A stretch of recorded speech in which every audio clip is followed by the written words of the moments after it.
महिला मंडळी असं या नाही इकडे बसून संपर्क नाही तोडला पाहिजे. इकडे या असं ओ मावल्या हो असं बसा नाही त्या माणसाच्या मागे. कुठं कुठं कुठं कुठं तुम्ही इकडे बसल्याशिवाय मी कीर्तनच नाही चालू कर. हा ही रिकामी जागा भरल्या पाहिजे नाही. किती संपर्क तुटला हा कीर्तनकाराचा. आपल्या गावचा सप्ताह आहे, आपण सगळ्यांनी मिळून तो पार पाडायचा असतो. आपण कसं बसलं पाहिजे कसं नाही. या पुढं आपण माणसं आली की पुढं बसतात, माता वर्ग मागं बसतो. पुढं पुढं पुढं पुढं. धर्माची तो मूर्ती पाप पुण्य तुझे हाती मज सोडवी दातारा कर्मापासून नुस्त करीसी अंगीकार तरी काय माझा भार मजा सोडवी दातारा कर्मापासून दुस्तर जीवीचा जीवना तुका म्हणे नारायणा मज सोडवी दातारा कर्मापासून दुस्तरा. विठ्ठल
धर्माची तो मूर्ती पाप पुण्य तुझे हाती मज सोडवी दातारा कर्मापासून दुस्तरा महायोग पिथे तटे भीमरथ्यम वरं पुंडरीकाय धातुं मुनींद्रेहि समागत्य तिष्ठन्तमानन्दकन्दं परब्रह्मलिंगं भजे पांडुरंगम पांडुरंगा गुरु प्रथम नमन दुसरे चरण संतांच्या ज्यांच्या कृपादाने कथेचा विस्तारो बाबाजी सद्गुरु दास तुका जयांचे केलिया स्मरण होय सकळ विद्यांचे अधिकरण तेची बंधू श्री चरण श्री गुरूंचे ते नमस्कार हो नियता गजाननं ज्ञानमूर्तिं साक्षात प्रेम स्वरूपिणं गौरी शंकर दयामूर्तिं भास्करं वंदे पुनः पुनः नमो सद्गुरु तुकया ज्ञानदीपा नमो सद्गुरु सच्चिदानंद रूपा नमो सद्गुरु भक्त कल्याण मूर्ती नमो सद्गुरु भास्करा पूर्ण कीर्ती हृदय शिवासन करून या माझ्या बसले गुरुराया गजानना राधा मेरी स्वामिनी मैं राधे जी को दास जन्म जन्म मोहि दीजियो श्री वृंदावन को वास राधा राधा कहत ही सब व्याधा मिट जाय जन्म जन्म किया पदा राधा नाम सुनाय कृष्णाय वासुदेवाय हरये परमात्मने प्रणत क्लेशनाशाय गोविंदाय नमो नमः सुख उपजो दुख मित गयो चौदस भयो जिया अंग अंग की राग उलट गयो जब प्रगटो राग कल्याण करो कल्याण तो होवे कल्याण चार प्रहर कल्याण सबसे पहले कल्याण करो तो आठ प्रहर कल्याण मनोजवं मारुततुल्य वेगं जितेन्द्रियं बुद्धिमतां वरिष्ठं वातात्मजं वानरं मुख्यं श्रीरामदूतं शरणं प्रपद्ये। हे दुःख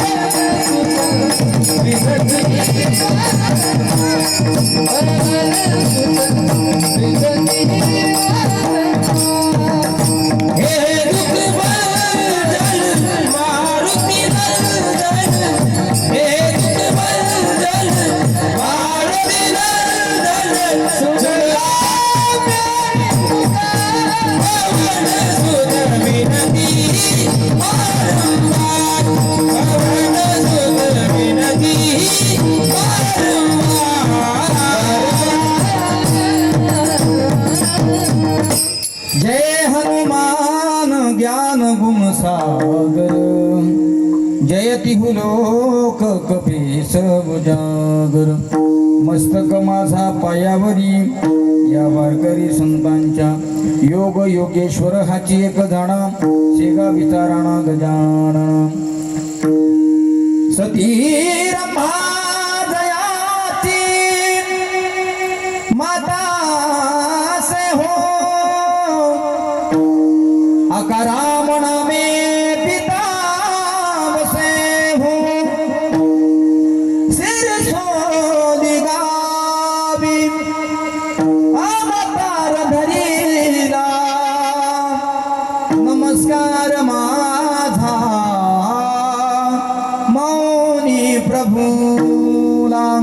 सद्गुरु मौनी महाराज की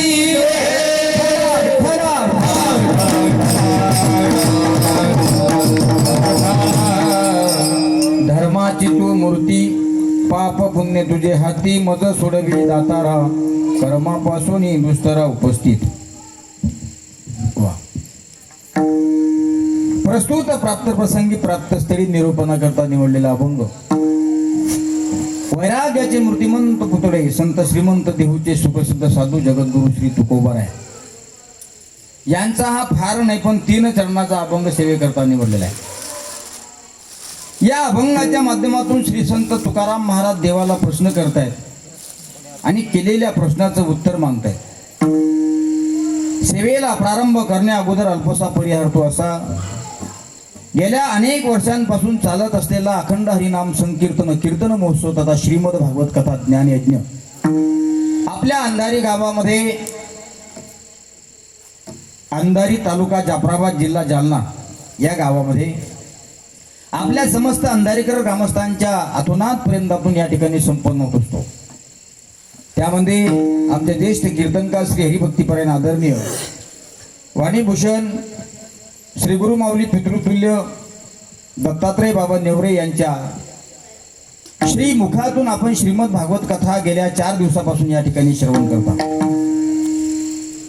3 दिवसापासून श्रवण करता आणि आज 4थ्या दिवसामध्ये आपण या ठिकाणी पदार्पण करत आहे. कीर्तन जास्त 2.5 तास किंवा 3 तास होणार नाही. कीर्तन हे आता आपल्याकडे फक्त 1 तास शिल्लक राहिला आणि या 1 तासामध्ये आपल्याला सर्वांगाचे काम करून ऐकायचं. ऐका, अशा बाबांच्या अत्यंत प्रेमापोटी या ठिकाणी येण्याचंही सौभाग्य मिळालं. ग्रामस्थांनी अतिशय सुंदर असं आयोजन केलेलं आहे आणि ज्यांच्या नियोजनात आजची कीर्तनाची सेवा आहे. बाबा सुद्धा कीर्तनात आवर्जून उपस्थित आहे. बऱ्याच गावला कथा झाली की कथाकार निवासाच्या ठिकाणी जात असतात. ती म्हणतात कीर्तनाचं आपलं आता दररोज बोलावं लागतं, बऱ्याच ठिकाणी थांबत नाही. पण बाबा मला वाटते दररोज कीर्तनासाठी असतात ना, असतात. याला हाडामासाचा परमार्थ म्हणतात. कारण महाराज या देहाचा भरोसा नाही. क्या भरोसा है इस जिंदगी का, साथ देती नहीं है किसी का, क्या भरोसा है इस जिंदगी का. आपण सुद्धा परमार्थ करतोय माझ्या राजांनोय, पण परमार्थ हा तोला मुलाचा करतोय, अर्थात तंतोतंत करतो. बऱ्याच गावला आम्ही जातो, वजनात येतात आमचे गाणारी मंडळी, वजनात जाऊ म्हणतात कीर्तनाला. अरे हरिपाठ आमचा का धर्म आहे का तो हरिपाठ करायचा? अरे हरिपाठ करायचा आपला धर्म नाही. खरं सांगू तुम्हाला, एक वेळेस कीर्तन नाही झालं तरी चालेल. ऐका, कीर्तन हे बा एक वेळ घालवला पाहिजे, याकरता आपण करतो, ते तर केलं पाहिजे, संप्रदायाचा नियम आहे. एकदा कीर्तन नाही झालं तरी चालेल, पण ऐका, सकाळचा काकळा हा झालाच पाहिजे. सकाळचा काकळा सप्त्यात झालाच पाहिजे, सकारात्मक सांगतो. आणि वारकऱ्याची संध्या संबोधल्या जातो, तो वारकऱ्याचा संध्या म्हणून ओळखला जातो, तो हरिपाठ संध्याकाळचा झालाच पाहिजे, झालाच पाहिजे. आणि अखंड हरिनाम म्हणताय ना राजा हो तुम्ही, अखंड हरिनाम जर तुम्ही म्हणत असाल तर तुमच्या देवळात तुमच्या मंदिरात अखंड पारा चालू पाहिजे. पण तो पारा वाजवणारा गप्पा करणारा नसला पाहिजे. विठाला विठाला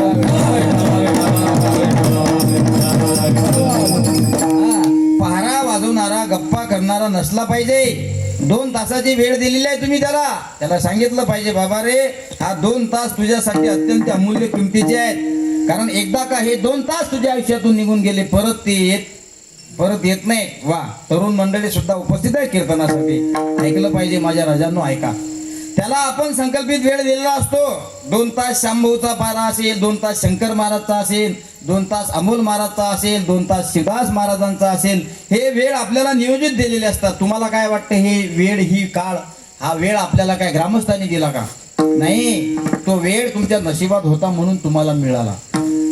गावामध्ये अनेक लोक राहतात, पण अनेकांपैकी मला असं वाटते फक्त 6 लोक पारेकरी असतात. बऱ्याच ठिकाणी 6 सायंदुनी 12 तास वाजवतात. ज्याचा 8 ते 10 आला त्याचा रात्री 8 ते 10 येतो, दिवसभर तो मोकळा असतो. पण हा जो 2 तासाचा वेळ तुम्हाला मिळालेला आहे, मला तरी असं वाटते की या 2 तासामध्ये तुम्हाला तुमच्या जीवनाचं सोनं करून घेता येतं. ऐका, कथा किती ऐकली म्हणजे तुमचा उद्धार होईल, कीर्तन किती ऐकले म्हणजे तुम्ही मुक्त व्हाल. व्याख्यानं किती ऐकले म्हणजे तुमचं कल्याण होईल. महाराज असं म्हणतायत, सर्वांगाचे कान करून जोपर्यंत तुम्ही ऐकणार नाही ना, तोपर्यंत 12ही महिने तुम्ही सातत्याने ऐकत राहिले तरी तुमचा उद्धार होणार नाही. खटवांग राजाला जाऊन भेटा. खटवांग राजा तुम्हाला सांगेल, का रे बाबा तुला कसं वाटतंय? भाग्य दशा कैशी प्राप्त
या सगळ्या लोकांकरता एकदा जोरदार टाळ्या वाजवा. अरे अंधारीकर ग्रामस्थ हे महागाचे लोक आहेत बरं नेवरे बाबा, ही सगळी महागाची लोक आहेत. ही तुम्ही पैसे देता ते प्रेमापोटी घेतात, तो भाग वेगळा आहे. पण पैशापेक्षा जास्त काम ही लोक करत असतात. तुम्हाला असं सोपं वाटते का गाणं? तुम्हाला असं सोपं वाटतं का वाजवणं? बेंबीच्या देठापासून गावं लागतं. कीर्तनकार कसा येतून कसा नाही हे कोण सांगितलं? काही असतात ना आमच्यातले भरपूर काही. पण या ठिकाणी कीर्तनकाराला सुद्धा सांभाळून घेण्याचं काम हे गायक लोक करत असतात. तुम्हाला गाणं फार सोपं वाटतं, गाता येतं तुम्हाला, आम्हाला माहिती आहे तुम्हाला गाता येतं. पण इथं जात्यावरचे गाणे चालत नाहीत ना बापा. इथं जात्यावरचे गाणे चालत नाहीत. कीर्तनकाराजवळ चालतं फिरतं रेडीमेडचं दुकान असलं पाहिजे. आणि कीर्तनकाराजवळ चालतं फिरतं रेडीमेडचं दुकान आहे हे प्रत्येक बसणाऱ्या श्रोत्याला ते फेस टू फेस बसत असतं.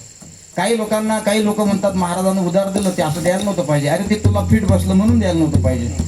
काही लोकांना हे चालतं बोलतं कपड्याचं दुकान आहे, हे रेडीमेड कपड्याचं दुकान आहे. आणि कीर्तनाच्या माध्यमातून ज्याला जे पाहिजे ते असतं. कारण आमचे कीर्तनकार लोक एक आगळ्या वेगळ्या प्रकारचं दुकान मांडून बसलेले असतात. सांगेल मी तुम्हाला, ऐका. आगळ्या वेगळ्या पद्धतीचं दुकान मांडून बसलेले असतात. कारण आमच्याजवळ जो माल आहे, आमच्याजवळ जे मटेरियल आहे, हे मटेरियल साधूच्या दुकानातलं आहे. आणि साधूच्या दुकानातलं मटेरियल विकण्याचा आनंद फार वेगळा आहे. तुम्हाला काय वाटतं? तुकाराम महाराज गाथ्यामध्ये 2 अभंग लिहितात. एक अभंग आहे, घातला दुकान देखी आली अशी दान, संत उदार उदार भरली अनंत भांडार. दुसरा एक अभंग आहे, घातला दुकान पडिये तैसा आहे वान, आम्ही भांडारी देवाचे द्यावे घ्यावे मापवाचे. तुकाराम महाराज म्हणतात आम्ही सुद्धा दुकान मांडलंय. महाराज तुम्हाला विचारलं जातं, महाराज तुमच्या दुकानात मटेरियल आणलंय ना तुम्ही? हो आणलंय. हे मटेरियल आणलंय कुठून? चिखलीच्या बाजारातून, जाफराबादच्या मार्केटमधून, जालना जिल्ह्यातून? नाही महाराज, हे मटेरियल आम्हाला देवाने दिलंय. देवाने आम्हाला हे मटेरियल दिलंय, पण आमच्याकडून मोबदला घेतला नाही. देवाने आम्हाला हे मटेरियल विकण्याकरता दिलंय. आम्ही सुद्धा हे मटेरियल विकतो.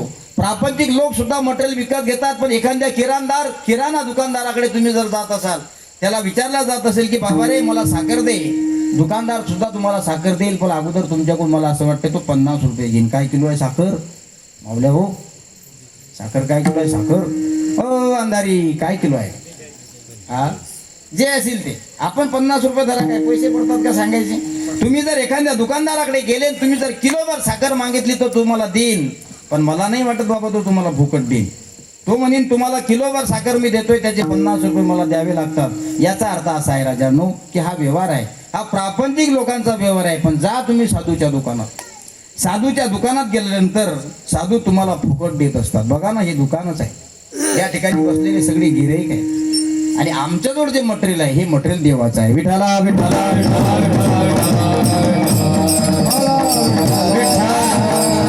शॉर्टकट मध्ये सांगतो, जे जया पाहिजे ते आहे रे. काय तुम्हाला जसं जसं पाहिजे असेल तसं तसं आहे. म्हणून किती ऐकलं पाहिजे म्हणून आपला उद्धार होईल. ऐका, तुम्ही ऐका. नेवरे बाबा श्रीमद भागवत कथा सांगतायत. भागवत कथेचा संवाद हा दोघांमध्ये जास्त चालला. एक शुकाचार्य राजा परीक्षितीला सांगतायत. हा परीक्षिती कोण आहे? हा परीक्षिती म्हणजे तुम्ही आम्ही आहे. सांगणारा जो वक्ता असतो, सांगणारा वक्ता हा शुकाचार्य असतो. खाली बसलेल्या लोकांना सुद्धा अज्ञानी किंवा आळानी समजू नये. तुम्हाला असं वाटत असेल की मी अडाणी आहे.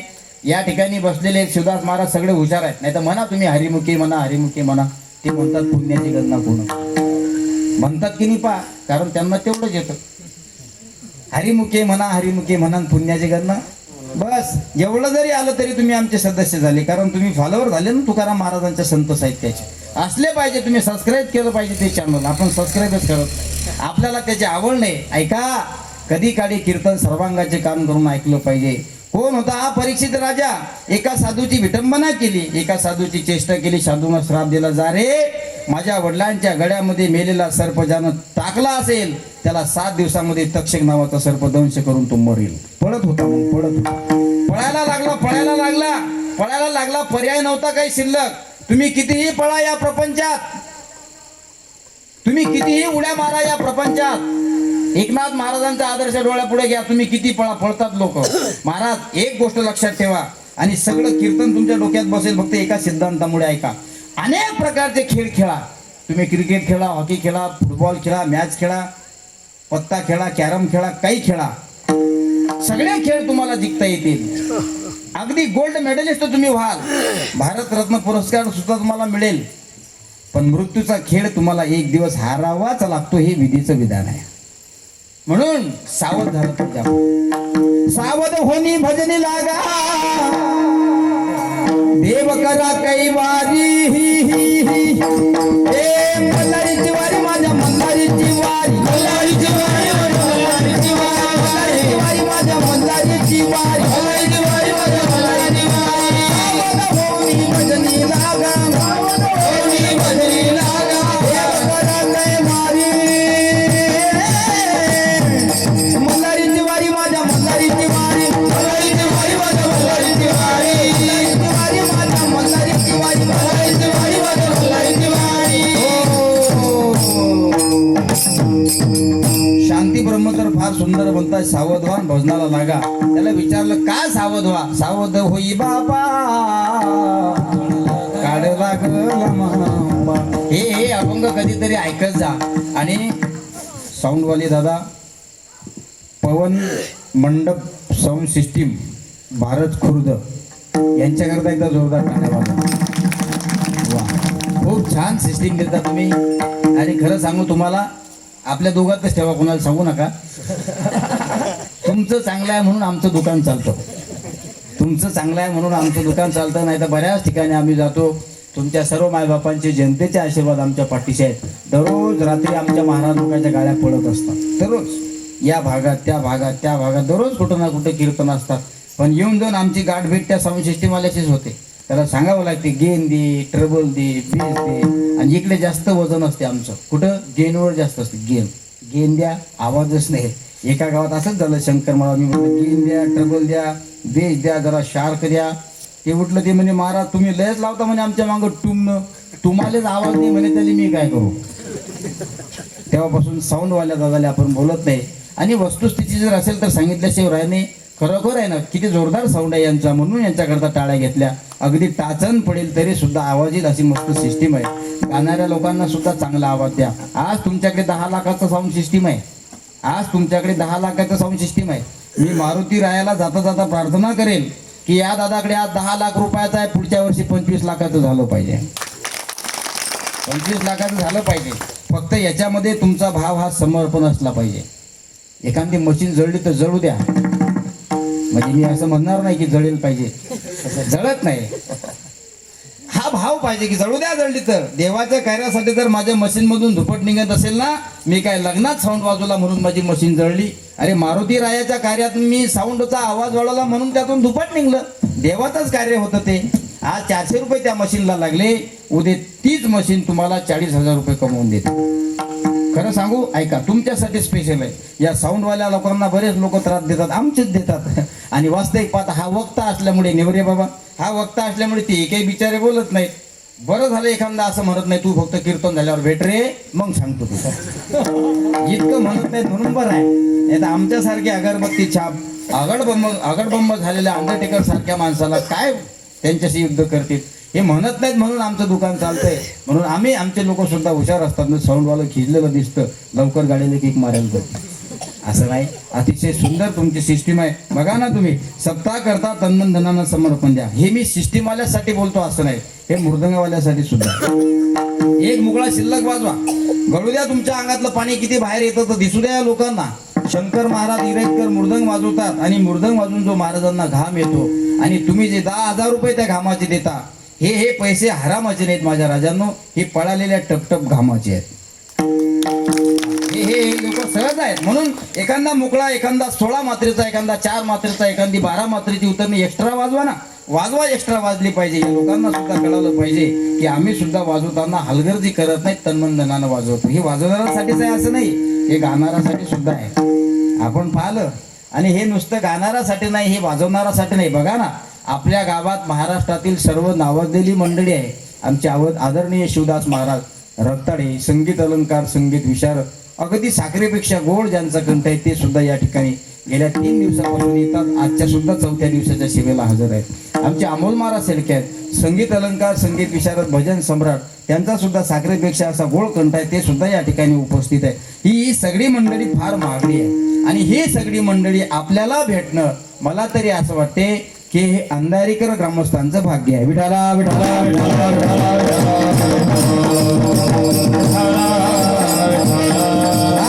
म्हणून समर्पण भाव असला पाहिजे, सर्वांगानं भक्ती केली पाहिजे. भक्ती काय नुसतं देखाव्याची केली पाहिजे का? भक्ती ही देखाव्याची करत नसतात आणि जी देखाव्याची केल्या जाते ती भक्ती नसते. तुम्हाला काय वाटतं? आजही आळंदी सारख्या तीर्थक्षेत्राच्या ठिकाणी काही लोक देखाव्याची भक्ती करतात, पण खरी भक्ती करणारे लोक ज्यावेळेस तुम्ही नदीवर आंघोळीला जाता ना, त्याच्या अगोदर करून ते मोकळे झालेले असतात. बघा तुम्ही, काही लोक मृदंग वाजविण्याची तयारी करतात, लोकांनी मला पाहिलं पाहिजे या करता. पण कधीतरी आळंदीला जाऊन पहा, इंद्रायणीच्या घाटावर जा रात्री, आणि इंद्रायणीच्या घाटावर तुम्ही गेल्यानंतर बघा, माझ्या माऊलीचे लेकरं, माझ्या तुकोबाचे लेकरं, ही सगळे ज्ञानोबा तुकोबाचे लेकरं आहेत. नाही रामदास भाऊ, आमचे आमोन्याचे महाराज सुद्धा आहेत. ही सगळी मंडळी ज्ञानोबा तुकोबाची आहे. इथं भेदभाव करणं हे तुमचं लक्ष नाही. साधूने आम्हाला भेदभाव करणं शिकवलं नाही. आजकाल हे थोटांग जास्त झालंय, हा असा, तो तसा, तो तसा, तो तसा. कशाला पाहिजे? अरे बाबा, दुसऱ्याला जर तुम्ही नाव बोट ठेवत असाल ना, संप्रदाय सांगते तुला परमार्थात येण्याच्या तो योग्यतेचा नाही, येऊ नये. परमार्थात जर तुझ्याकडून दुसऱ्याची विटंबना, अवहेलना होत असेल तर परमार्थात येऊ नये. आणि आलं तर कधी कोणाला नाव बोट ठेवू नये. काय भेटतंय तुम्हाला दुसऱ्याला नाव बोट ठेवून? आपल्याच लोकांनी आपल्या लोकांच्या टंगड्या खाली वळाव्या, हे दुर्भाग्य आहे आपल्या समाजाचं. बाकीच्या प्रांताचा, बाकीच्या समाजाचा जर आपण विचार केला ना शेळके महाराज, तर कधी कोणाला नाव ठेवत नाहीत. आपले सांगतात त्यांचं नाव कीर्तनात घ्या. कशाला घ्यायचं त्याचं नाव कीर्तनात? आपल्या देवाची नाव कमी पडली का?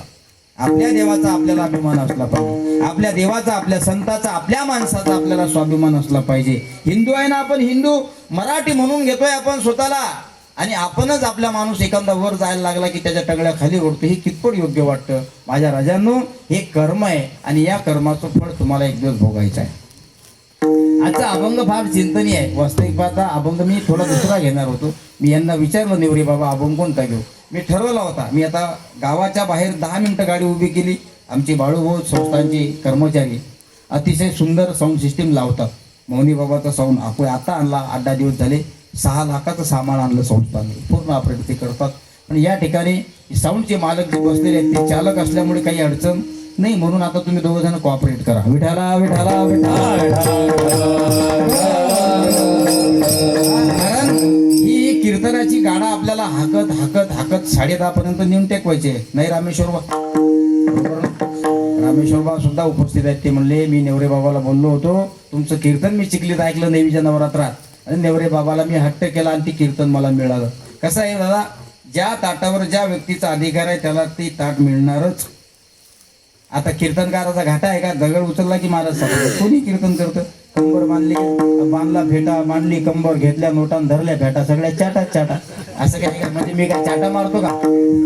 मी चाटा मारत नाही, मी साधूच्या गप्पा करतो. साधूच्या गप्पा केल्यामध्ये फार आनंद असतो. ह्या प्रपंचाच्या गप्पा नसतात माऊल्यांनो. प्रपंचाच्या गप्पा करूही नाही कीर्तनात. प्रपंचाच्या गप्पा केल्यानं काय तुम्हाला आनंद भेटते का? प्रपंचाच्या गप्पा जर कीर्तनात केल्या तर तुमची 32 दिसतात.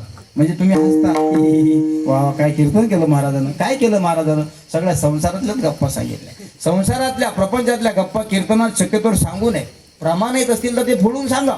पण जास्त प्रमाणात प्रपंचाच्या गप्पा सांगू नये. एक जण मला म्हटलं का सांगू नये, कुठं असतं का प्रपंचाच्या गप्पा का सांगू नये? अरे प्रपंचाच्या गप्पा जर सांगू नये असं म्हणतात तुम्ही ऐकता, तुमच्या घरामध्ये दररोज काय असतं ते?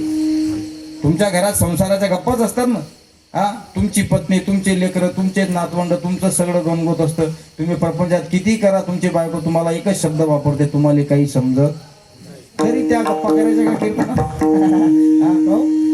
कारण हा प्रपंच फार खतरनाक आहे. जो आहे उसका भी भला और जो ना है उसका भी भला. म्हणून अमोल महाराज, शादी का लड्डू जो खाए वो भी पछताए और शादू का लड्डू जो ना खाए वो भी पछताए.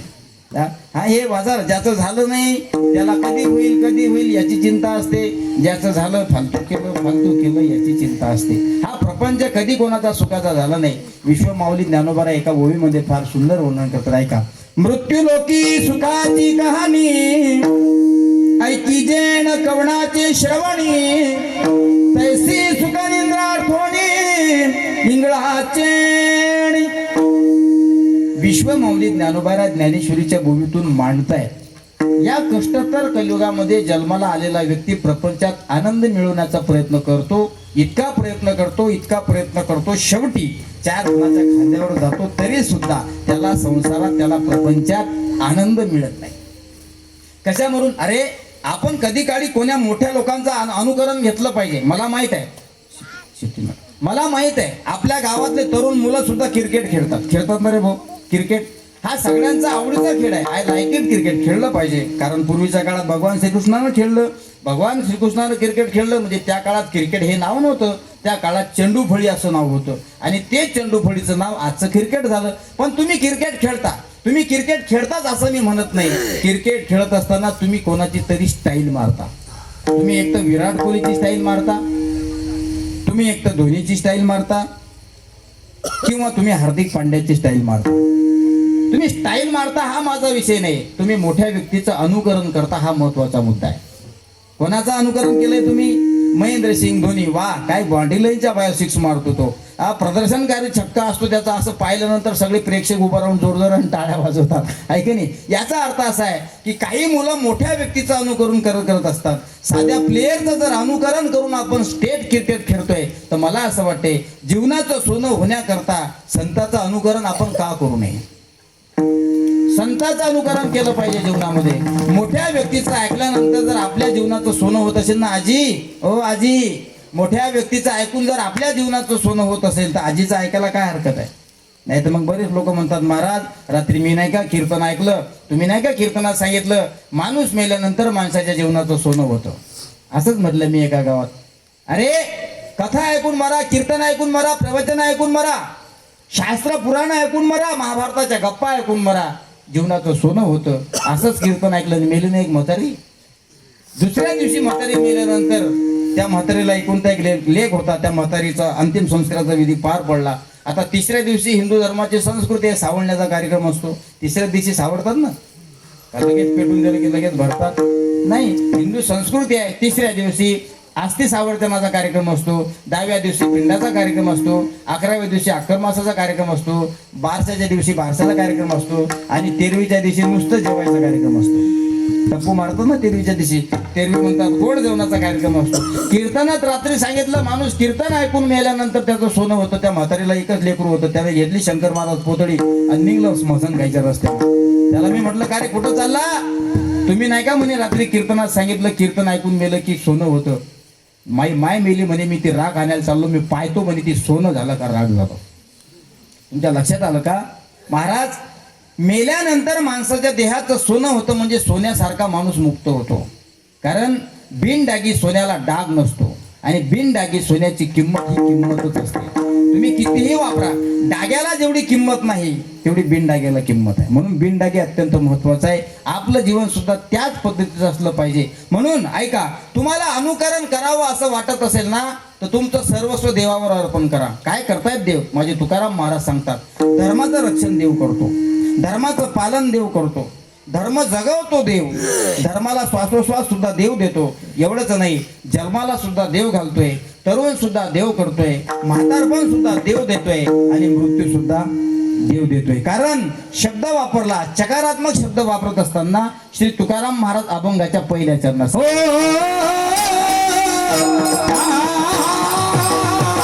धर्माची तू मूर्ती वा वा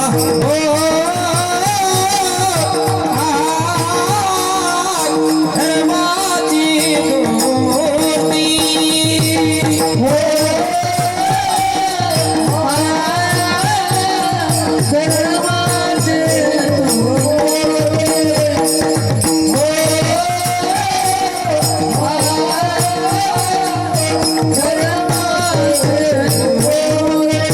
पाप पुण्य तुझे हाते पाप पुण्य तुझे हाते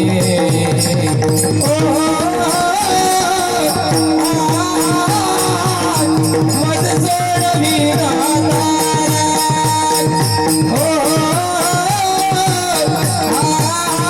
मज सोडवी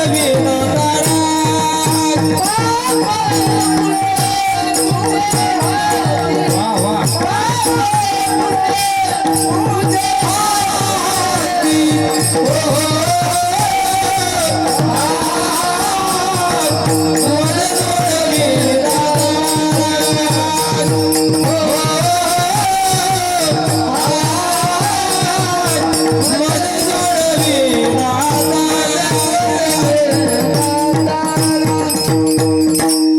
म्हणून अभंगाच्या पहिल्या चरणामध्ये श्री तुकोबाराय सांगतात धर्माची तू मूर्ती. धर्म म्हटल्यानंतर हा देव आहे, धर्म मध्येच देव आहे. आणि या देवाने तुम्हाला जीवन जगण्यासाठी या कष्टतरी कलियुगामध्ये जन्माला घातलंय. आता ऐका, आपल्याला जन्माला घातलं हे कशा करता याचा विचार आपण कधी केला का?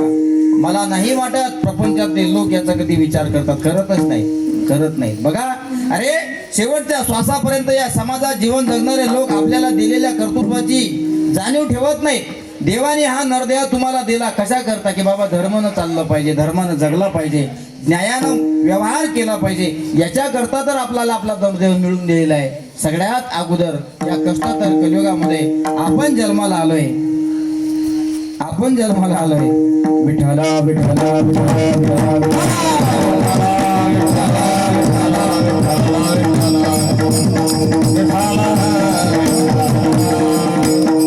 वा, उत्कृष्ट गायन केल्याबद्दल बक्षीस दिलं का? वा, उत्कृष्ट वाजवल्याबद्दल मृदंगावाल्याला सुद्धा द्या. वा वा, वाजवा टाळ्या एकदा त्याच्या. एक खड्ड्या पाकिटात द्यायचे होते नंतर साऊंडवाल्यासाठी. वा वा वा, पैशाचा कारखाना आहे काय तुमच्याकडे? बरं बसा. ऐका, तेव्हाही आपल्याला हा नरदेह दिला याची जाणीव कधी आपण केली का?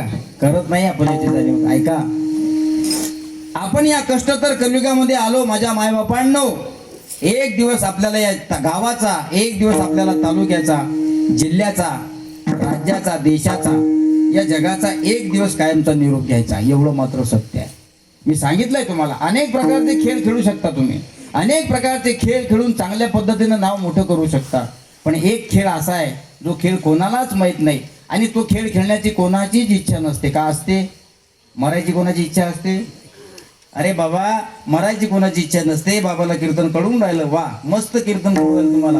मरण्याची कोणाची इच्छा नसते, पण मेल्याशिवाय पर्याय नाही. तुम्ही म्हणसाल महाराज असं कसं आहे? अरे बाबा, मोठ्याची यादी डोळ्यापुढे ठेवलेली असते. ती मोठ्याची यादी आपल्याला उघडायची असते आणि मग आपल्या लेकरातलं पान चालवायचं असतं.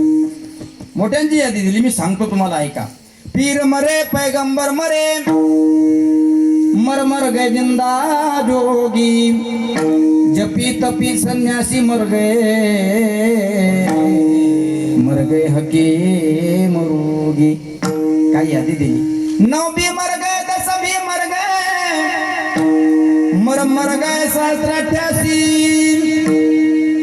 33 कोटी देवता मर गए, पड़े काल के फांसी, जब का अजब तड़ा खाबे, तू क्या जाने लड़का बे.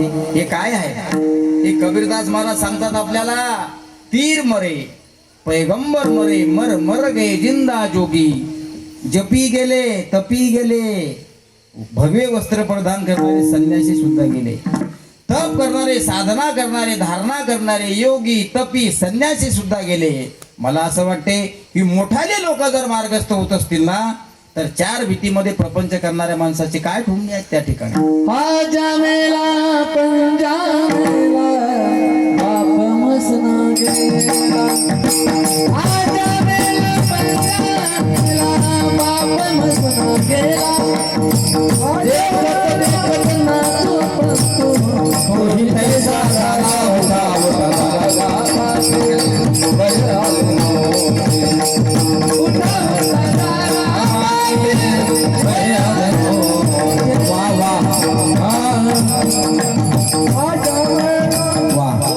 अमोल महाराजांनी फार सुंदर प्रमाण दिलं.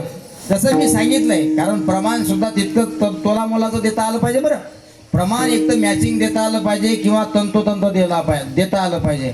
महाराजांनी सांगितलं आजे म्हणजे हे मोठे लोक आहेत, पण ज्या त्याच्या पलीकडचा विषय आहे, हे पूर्व पिढीच निघाली आपली. महाराज म्हणतात आजा मेला पंजा मेला बाप मसना गेला. देखत देखत ना तू पंतू तोही तैसा झाला. देखत देखत ना तू पंतू तोही तैसा झाला. उठा उठा जगा पाटे भय आले मुझे. हे कोणतं भय आहे? हे कोणतं भय आहे? एकमेव भय आहे जे आपल्या पाठीमागं प्रत्येक सेकंदाला असतं. तुमच्या सुद्धा पाठीमागे आहे, आमच्या सुद्धा पाठीमागे आहे, पण सध्या नाही. बरं, तुम्हाला हे कोणतं भय आहे? ते मृत्यूचं भय आहे. मृत्यूचं भय ते काळाचं भय आहे. पण काळाचं भय फक्त एका ठिकाणी नसतं, आणि ते ठिकाण आहे कीर्तनाची जागा. विठाला विठाला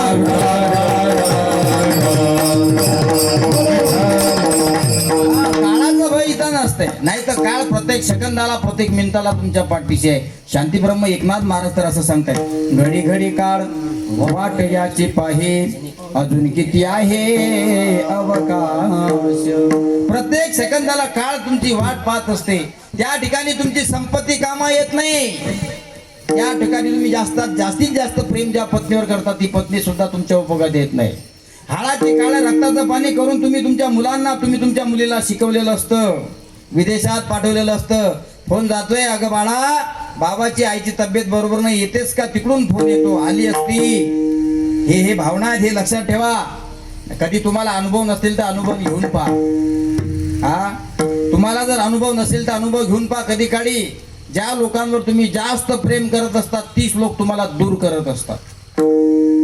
खरं आहे का खोटं आहे माऊली? ज्या लोकांवर तुम्ही जास्त प्रेम करता, जास्त जीव लावता, जास्त आपुलकी दाखवता, तीच लोक तुम्हाला दूर करत असतात. अरे मोठ्यांनी केलंय. तुम्ही म्हणता महाराज हे घर मी बांधलंय, हाडाची काळं रक्ताचं पाणी करून हे मी घर बांधले, आणि याच घरामध्ये माझे मुलं बाळ जन्माला आले. इतकं शिकवलं मी त्यांना, की आज ते अभिमान आहे मला सांगण्यासाठी की आज माझी मुलं मुले विदेशामध्ये राहतात. पण कधी काळी तुमची तब्येत बिघडू द्या, ते झाडाचे काळं करून रक्ताचं पाणी करून तुम्ही शिकवलेली विदेशात असलेली मुलं, तुम्ही आजार असताना त्यांना फोन लावून पहा, ते मुलं काय उत्तर देतात. आलो असतो, त्या पोराचं उत्तर असते आलो असतो, सध्या रिकाम पण नाही, पैसे पाठवतो, दवाखान्यात जाऊन या. जर तुमच्या मुलाचं, जर तुमच्या मुलीचं तुमच्यावर खरोखर प्रेम आहे तर कुठल्याही प्रकारची वाट न पाहता जी गाडी सापडेल त्या गाडीत ते लोक बसले पाहिजे. बसत नसतात. खूप आहे. आम्हाला तर अशा कहाण्या ऐकायला भेटतात, अशा गोष्टी ऐकायला भेटतात. एकुलता एक बाप आहे, 2 मुलं आहेत त्या वडिलाला, आणि दोन्ही मुलं अमेरिकेमध्ये शिकतात. एका मुलाला 25 लाख रुपये वार्षिक पॅकेज आहे आणि दुसऱ्या मुलाला 20 लाख रुपयाचं वार्षिक पॅकेज आहे. दोन्ही मुलं आहेत. एक इंग्लंडमध्ये राहतो, एक अमेरिकेमध्ये राहतो. कर्मधर्म सुदैवानं वडिलांचं देवसान झालं. जो बाप वारला त्या बापाने हाडाचे काळं रक्ताचं पाणी केलं. बाबा सुरुवातीला तो बाप कुठं राहत होता याचा विचार जर आपण केला, तो बाप अंधारीच्या रोडच्या कडेला राहत होता. अशी मस्त गाव होतं अंधारी सारखं, आणि अंधारीच्या बाजूला असं मस्त रोडच्या कडेला काट्या कुपाट्याचं घर बांधलं होतं. त्याला तुराट्या लावल्या होत्या. वारा जर सुसाट वेगानं आला तर घरात प्रवेश करत होता. पाणी जर जोरानं आला तर तो पाणी सुद्धा घरात प्रवेश करत होता. लहान होते तुम्ही, इतके लहान होते की तुमचं एका किलोचं फक्त 1 किलो वजन होते, इतके तुम्ही लहान होते. कुणाच्या घरात राहत होते तुम्ही? पती पत्नीनं हाडाची काळं रक्ताचं पाणी करून रोडच्या कडेला असलेलं घर का, आणि त्या घरामध्ये तुम्हाला जन्म दिलाय, तुमचं संगोपन केलं, इतकं संगोपन केलं. एखाद्या वेळेस जर जोराचा पाऊस आला तर आईनं बाळाला कधी पाण्याचा थेंब लागू दिला नाही. आईनं आपल्या बाळाला मायेच्या पदराखाली झाकून घेतलं आणि आज तोच बाळ अमेरिकेला गेला. जास्त पाणी आला, जास्त वारा आला, वडिलांनी त्या मुलाला आपल्या धोत्राच्या पानाखाली झाकून घेतलं, पण मुलाला पाणी लागू दिलं नाही. आज तो मुलगा इंग्लंडला आहे. कर्मधर्म सुदैवानं लहान असणारी मुलं हळूहळू मोठे होऊ लागले. आई वडील मुलांचाच विचार करत असतात. आई वडील प्रपंचाचा विचार कमी करतात. आई वडील तुमचा आमचा प्रत्येकाचा विचार करत असतात. माय सुद्धा तितकंच प्रेम करते मुला मुलीवर. आणि मला असं वाटते बाप सुद्धा आईपेक्षा जास्त प्रेम करतो मुला मुलीवर. फरक एवढाच आहे. एखाद्या वेळेस जर माय रडायला लागली तर मायचे अश्रू जनतेला दिसत असतात. फरक एवढाच आहे. तुम्हाला काय वाटतं नुसतं बायाच प्रेम करतात का मुला मुलीवर?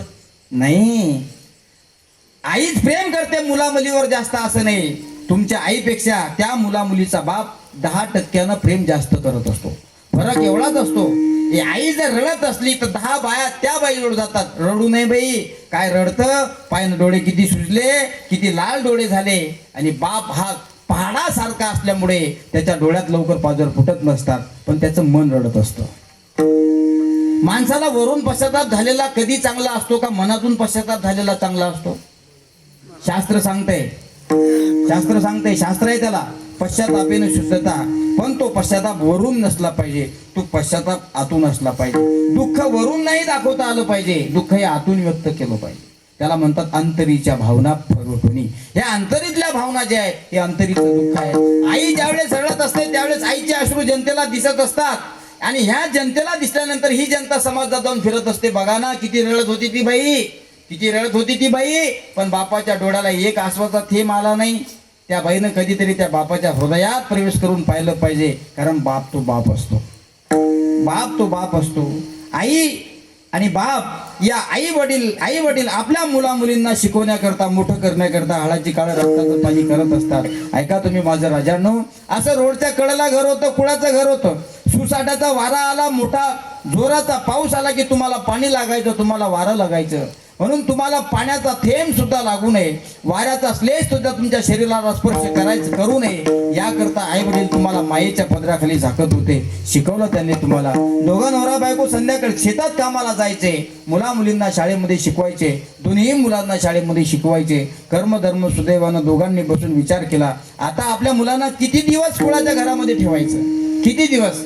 आता आपण पक्क घर बांधण्याकरता गावात जागा घेतली पाहिजे. म्हणून कर्मधर्म सुदैवानं रोडच्या कडेला असलेलं ताट्याचं घर एक दिवस ते गावामध्ये जागा घेऊन बांधल्या जाते. आणि कर्मधर्म सुदैवानं आता ती झोपडीत राहणारी मुलं लहान राहत नाहीत, आता ती मोठी होतात. बघा तुम्ही, लहानपणापासून शेवटपर्यंत मी तुम्हाला सांगतो. कारण आपण केलेलं पाप आणि आपण केलेलं पुण्य, तुम्हाला काय वाटतं आपल्यालाच माहिती आहे. अरे सगळं देवाच्या हातात आहे. महाराज तर असं म्हणतायत, पाप पुण्य तुझे हाती, हे कर्म आहे. पाप पुण्य देवाच्या हातात आहे, तुमच्या हातात काहीच नाही. तुम्ही जे करसाल ते तुम्हाला भोगावं लागतोय.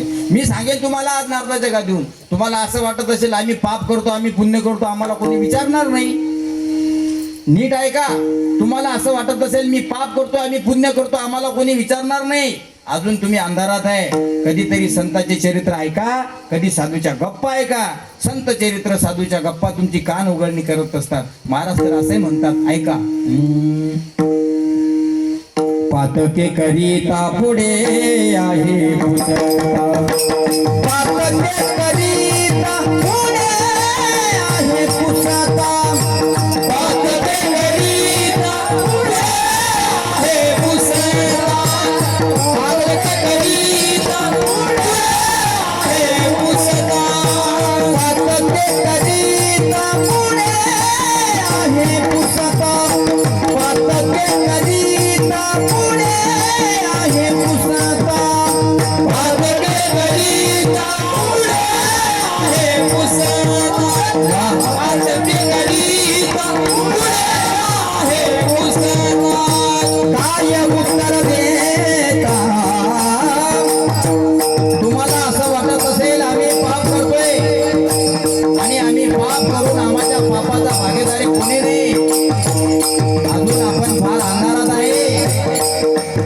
पातके करिता पुढे आहे पुसता. काय उत्तर देता होतील तो? काय उत्तर देता? काय उत्तर देता होतील तो?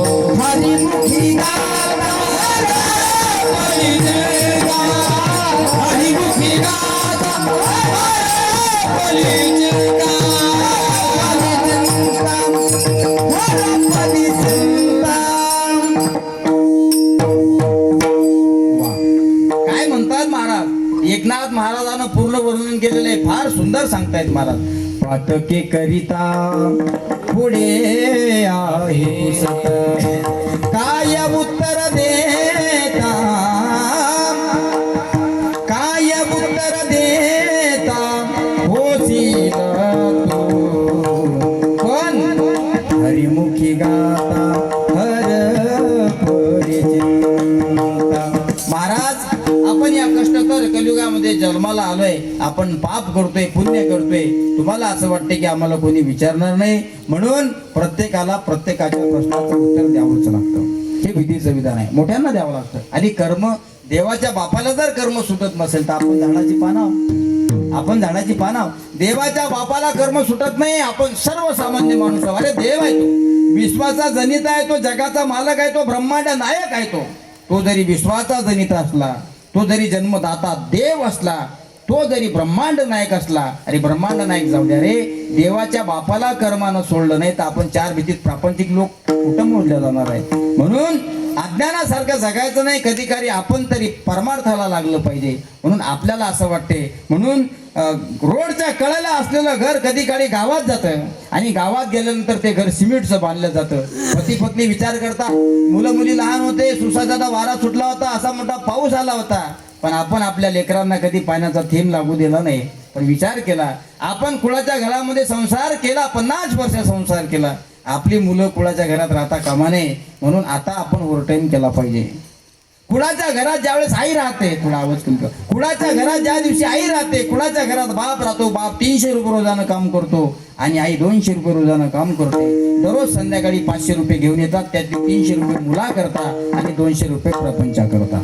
पण आई वडील विचार करतात, आपलं आयुष्य कुळाच्या घरात गेलं, आपले 2 लेकरं सोन्यासारखे आहेत, यांचं आयुष्य कुळाच्या घरात जाता कामा नये, म्हणून ओव्हरटाईम करतात, रात्री सुद्धा काम करतात. आणि रात्री काम करून, दिवसा काम करून, रात्री काम करून, दिवसा काम करून, हाडाची काढं, रक्ताचं पाणी करून मस्त अशा प्रकारचं सिमेंटचं घर बांधलं जातं. आणि ज्या दिवशी सिमेंटचं घर बांधलं जातं तरी सुद्धा हाव असते. आता म्हाताऱ्या माणसांना लय हाव असते, घर बांधलं की फरशी बसवायची हाव, घर बांधलं की संडास बाथरूम बांधायची हाव, कारण पैसा आडमाप झालेला असतो.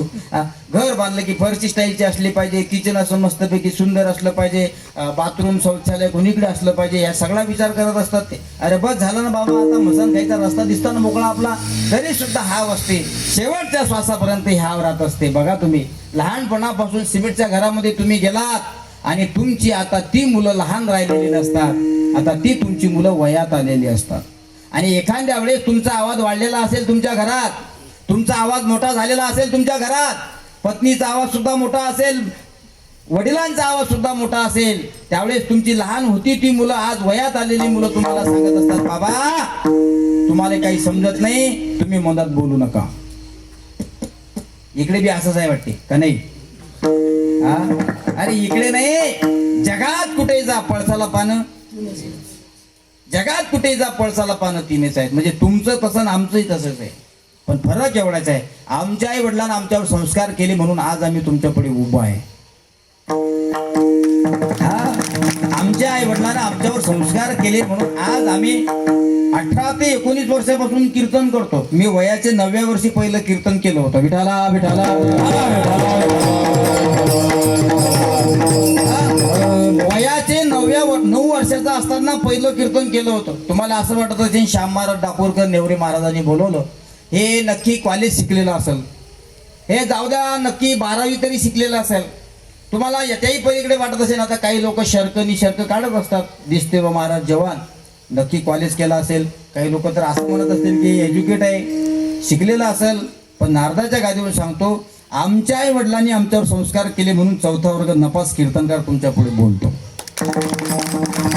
हे काय येतं रे 4थ्या वर्गाच्या पोराला? त्याला जर नुसतं इंग्लिशचं, श्यामचं इंग्लिशचं स्पेलिंग जरी लिहायला लागलं तरी जमत नाही महाराज. आणि या कोरोनाच्या काळानं पहिलीतले डायरेक्ट 6वीतच नेऊन टाकवले.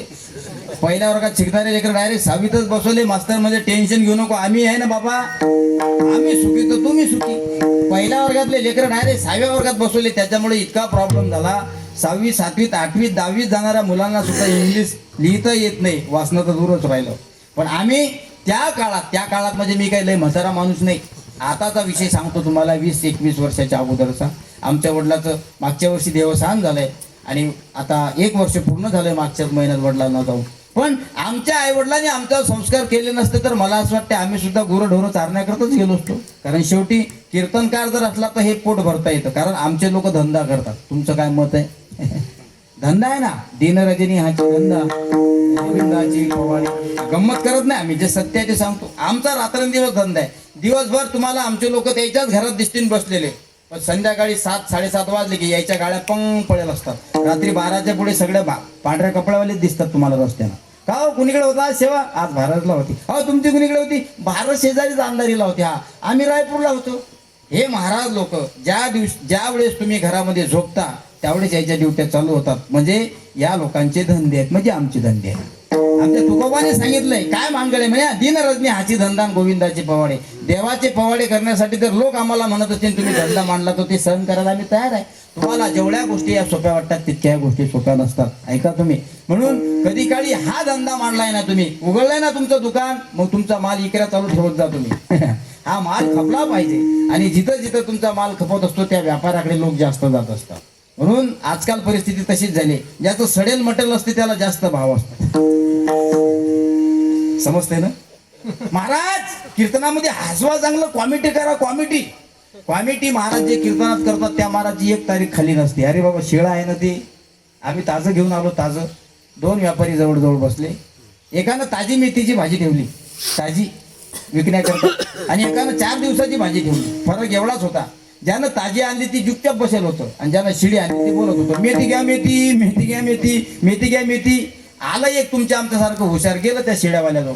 त्यानं फक्त मेथी घ्या मेथी, मेथी घ्या मेथी असं म्हटल्यानंतर त्याची 3 दिवसाची शिडी भाजी खपली आणि यानं सकाळी ताजी उपटून आणली होती. हे बोलत नव्हतं म्हणून याची तशीच राहिली. पोपटपंची गप्पा करणाऱ्या माणसाचा सडका माल खपत असतो. आलं का तुमच्या लक्षात? आणि त्या दुकानात जास्त गिऱ्हाईक जात असतात. पण सांगू, आपलाही कीर्तनामध्ये विनोद होतो. आपल्याही कीर्तनामध्ये काय म्हणतात त्याला, कॉमेडी असली पाहिजे, पण ती अध्यात्माला धरून असली पाहिजे. माझा सांगायचा मुद्दा एवढाच आहे माझ्या राजांनो की ऐका, आपण कमावलेलं घर आहे, आपण मेहनत केलेलं घर आहे, ते बांधलंय तुम्ही घर, मोठं झालंय ते घर. आता ती मुलं राहिली नाही रे, आता ती मुलं माणसं झाली आणि तीच मुलं वयात आल्यानंतर तुमच्यासारख्या माय बापाला म्हणत असतील आई आणि बाबा तुम्ही मनात बोलू नका, तुम्हाला काही समजत नाही. मला एक सांगा, तुम्ही किती त्या मुलावर संस्कार दिले? हा प्रपंच आहे, हे आतापर्यंत चालत नाही. घरात मुला मुली तुमचे समजदार झाले, तुम्ही त्यांच्याकरता ते बांधलेलं घर असतं तरी सुद्धा ते तुम्हाला म्हणतात की तुम्हाला समजत नाही बाबा, तुम्ही गप्प बसा. हे थोटांग सगळीकडे चालू आहे सध्या. अरे विचार केला पाहिजे आपण कधी काळी. ज्या आई वडिलाला आपण म्हणतो बाबा आई तुम्हाला समजत नाही, अरे त्यांना जर काही समजलं नसतं तर त्यांनी तुम्हाला जन्माला घातलं असतं का?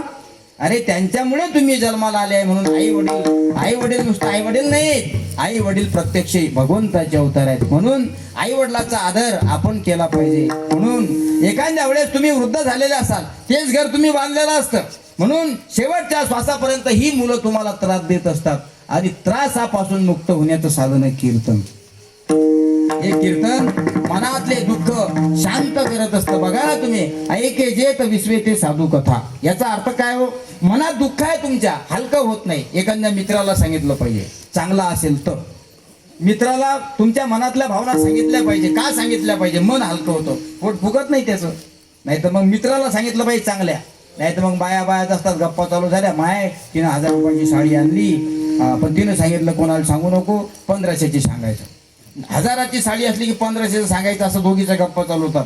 मला नाही वाटत की समोरची बाई शांत बसीन. कारण एका बाईनं दुसऱ्या बाईला सांगितलं 1000 रुपयाची साडी आणली पण कोणाला सांगू नको, ती घरी बसत नाही. संध्याकाळी पोळ्या करता करता तिचं पोट फुगणार म्हणजे फुगणारच. शेजारी आली तिला विचारते काय होता पोट काऊन फुगलं? म्हणे नाही का शेजारच्या बायकोनं 1000 रुपयाची साडी आणली म्हणून पोट फुगलं, हे मला तुला सांगायचं होतं. कारण माता वर्गाजवळ एखादा विषय तुम्ही सांगितला तो त्याच्याजवळ 100% राहत नाही, तो फुटणार म्हणजे फुटणारच. फक्त एकमेव केंद्र असं आहे नेवरे बाबा की या कीर्तनातच त्या शांत कशा काय बसतात हेच मला समजत नाही. नाही कीर्तनात सुद्धा शांत बसत नाही, घरात तर बोलू देत नाही भाऊ. महाराज तुमच्या गप्पा तिकडे कीर्तनात, गायकाच्या घरचे लोक म्हणतात तुमची चाल तिकडे दाखवायची, वाजवणाराची बायको म्हणते तुमच्या थापा तिकडे मारायच्या.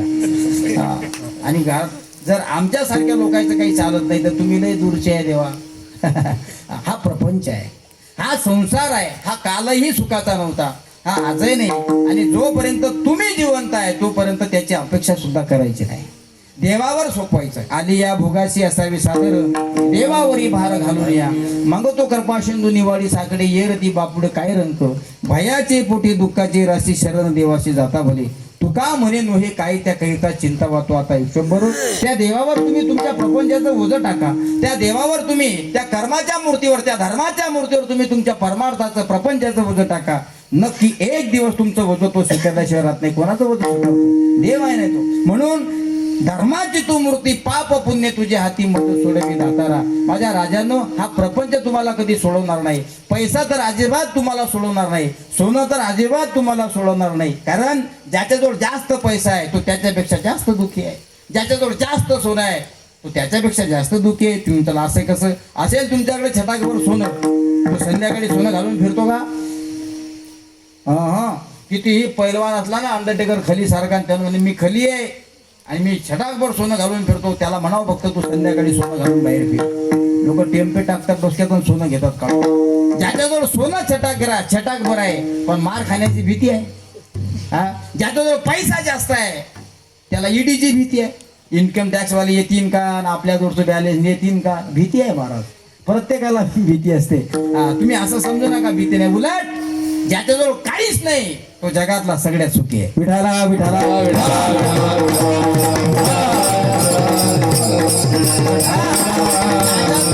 काही नाही तो सुखी आहे, ज्याच्याजवळ काही नाही तो लय सुखी आहे. आले तुमच्या घरी चोर, आले तुमच्या घरी इकून तिकून चोर, तर चोर कशासाठी येत असतात? तुमच्या सोन्याच्या, तुमच्या चांदीच्या, तुमच्याजवळ होते नव्हते पैसे नेण्याकरता.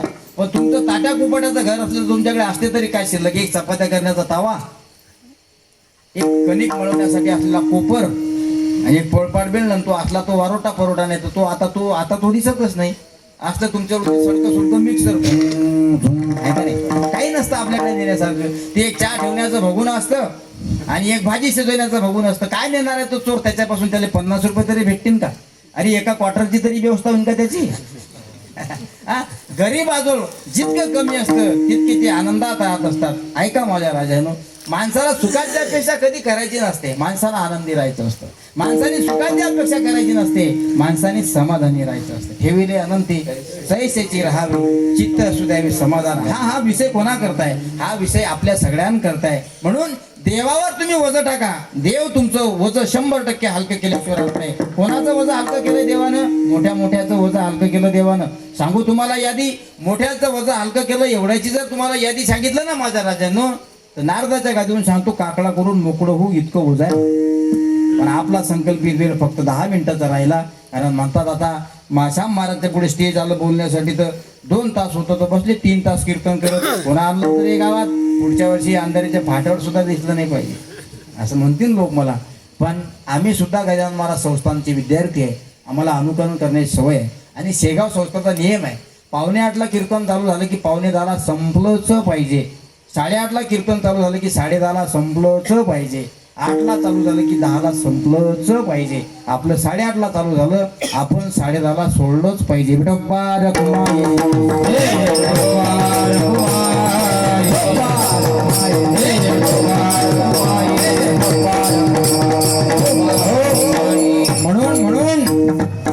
आम्ही काही बोलण्याचे अधिकारी नाही, आम्ही बोलण्याचे अधिकारी नाही. पण मौनी बाबाची सेवा आम्ही गेल्या 16 वर्षापासून करतो. परमहंस रामकृष्ण मौली बाबाची सेवा आम्ही करतोय.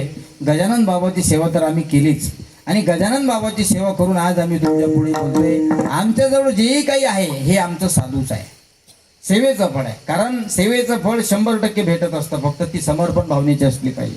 तुम्हाला वाटते मग कशी केली पाहिजे महाराज? केली पाहिजे ना, इथून पासून सुरुवात केली पाहिजे. आपल्या गावात भव्य दिव्य स्वरूपाचा मर्यादा पुरुषोत्तम प्रभू रामचंद्राच्या जन्मोत्सवापासून तर मारुतीरायाच्या आगमनापर्यंत हा सप्ताह चालू आहे. रामनवमी हनुमान जयंती आहे ना, भागवत कथा आहे, नेवरे बाबा सारखी कथा वाचक आहेत, शेळके महाराजांसारखे, रक्ताळे महाराजसारखे, हिरेतकर महाराजसारखे कलाकार आपल्या गावात आहेत. हे धर्ममंडप उभा आपण केला. सेवेला प्रारंभ करण्याची मानसिकता आहे ना तुमची, इथून करा. कीर्तनाच्या अगोदर पट्ट्या टाका, सेवा घडेल. कीर्तन झाल्यावर पट्ट्या काढा, सेवा घडेल. पट्टीवर घाण पडलेली आहे ना माझ्या राजांनो, झाडून काढण्याचं काम करा, सेवा घडेल.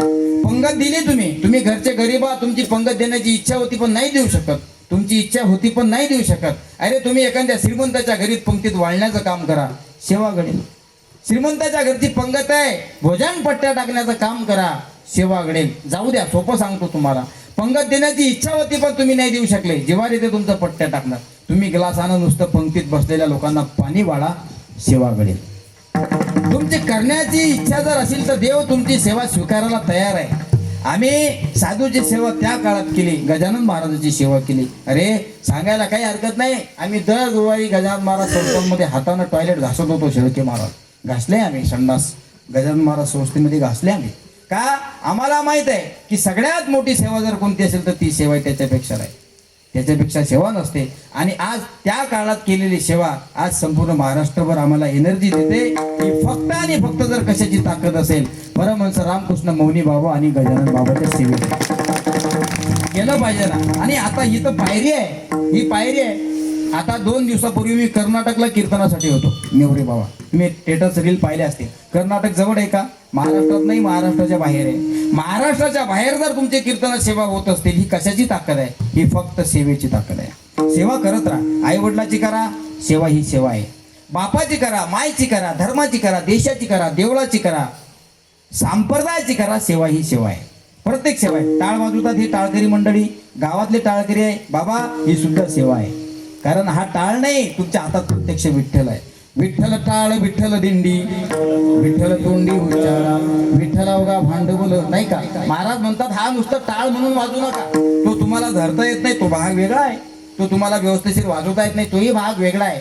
पण एक विठ्ठल दुसऱ्या विठ्ठलावर आपटा, त्याच्यातून नाम तयार होतो. तो टाळ जरी झणझणा वाजत असला तरी टाळ वाजत असताना त्या टाळातून जो आवाज येतो तो आवाज टाळाचा नाही, प्रत्यक्ष विठ्ठल बोलत असतो.